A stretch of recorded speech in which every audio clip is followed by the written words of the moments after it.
Peace, family. This is Tariq. Welcome back again for another day, another episode of Knowledge Corner. All right, today's insight of the day, hearing God's voice in solitude. Hearing God's voice in solitude. Today's song of the day is Lovesong by The Cure. This is off their Disintegration album that was released on May 2nd of 1989. Wanted to talk about hearing God's voice because I did mention that in yesterday's video. And I was actually trying to think of a way to convey the feeling, the spirit that I get out of hearing this song. The Cure is not a group that a lot of people may think that I actually listen to, but I do. And their, Lovesong is actually one of the songs that I would listen to. Their album, Kiss Me, Kiss Me, Kiss Me, I actually had that album on vinyl as a kid.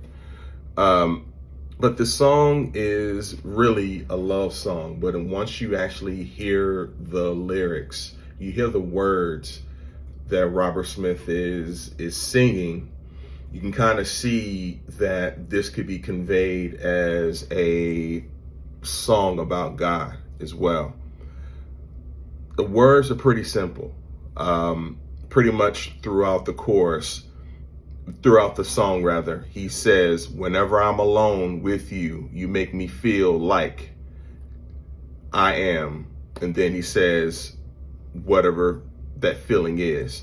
So the first thing he says in the song is, whenever I'm alone with you, you make me feel like I am home again. And then he says, you make me feel like I am whole again. You make me feel like I am young again. You make me feel like I am fun again. You make me feel like I am free again. You make me feel like I am clean again. And then the chorus, however far away, I will always love you. However long I stay, I will always love you. Whatever words I say, I will always love you. One thing for me that has kind of plagued me throughout my life is that I'm an introvert, an extreme introvert, a lot more so when I was younger. Once I got to college, I kind of had to no longer be an introvert due to some of the things that I did when I was in college. But because I don't mind being by myself, a lot of times when you are by yourself and depending on the situation, you can hear God speaking to you, especially when you are in solitude. Something that I've started doing over the last maybe 5 or 6 years is meditating on top of just praying. Whenever I do that, I'm able to tap into things that I wasn't able to tap into, before. That's why I can actually feel and say that I feel like I am home again. I feel like I am whole again. I feel like I am young again. I feel like I am free again. But most importantly, I feel like I am clean again. Why do I feel like I am clean again? Because I have accepted God fully into my life again. And I do that with prayer. I do that with meditation. I do that with fasting. Right now I am away from home. I'm pretty much been living out of a hotel for the last month. So when I get off work, I go work out and then, I come back to the room and all I really have are my thoughts. So I decompress throughout the day. And then a lot of times I'm thinking of what I want to say, in, these videos. But a lot of times when I do that, God is speaking to me, telling me what he wants me to convey, in these videos. So Matthew chapter 6, verse 6.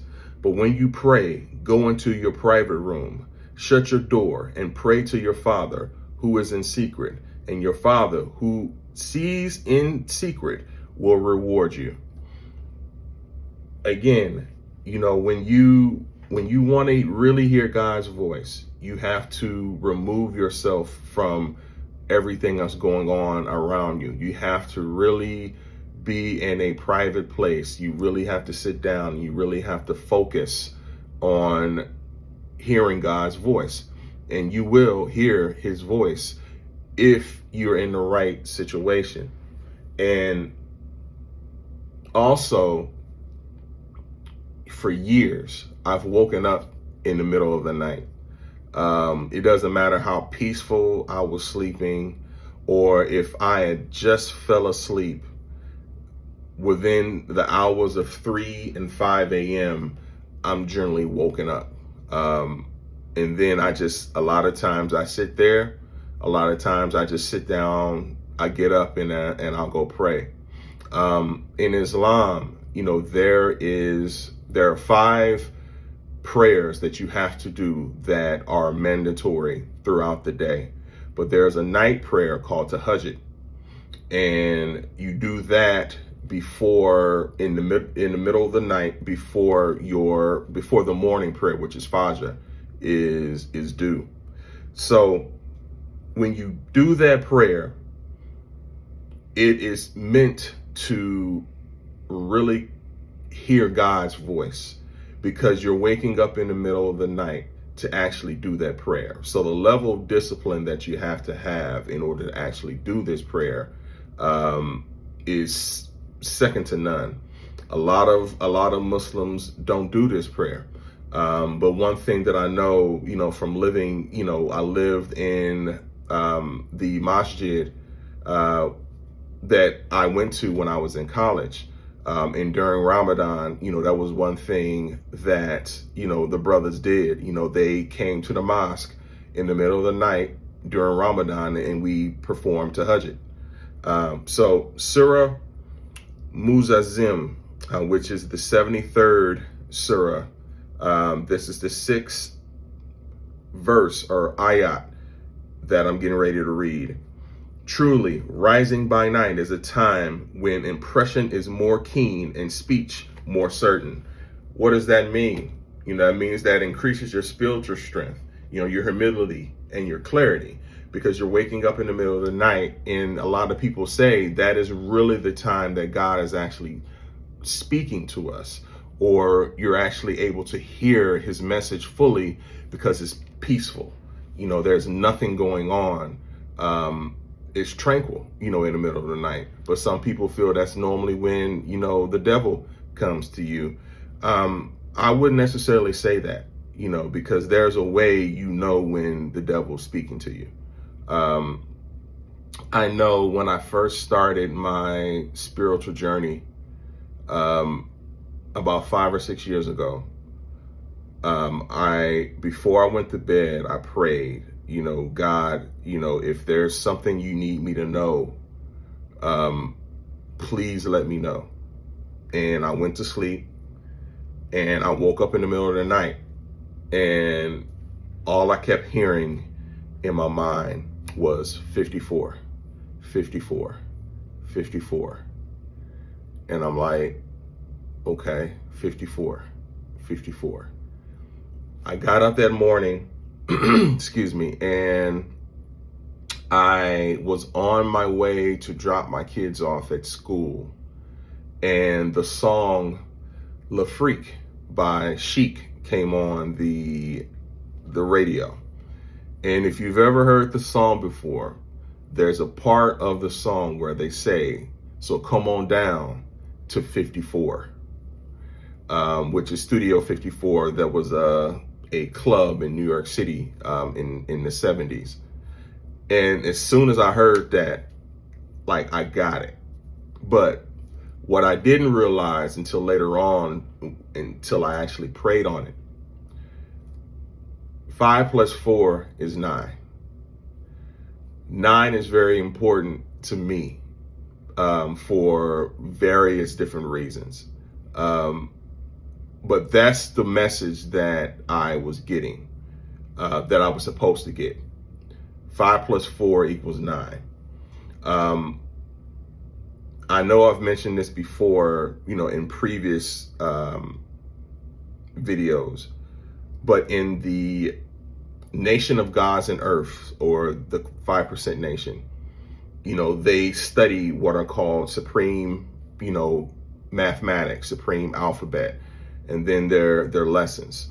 So one of the number 9 in supreme mathematics is born. What does that mean?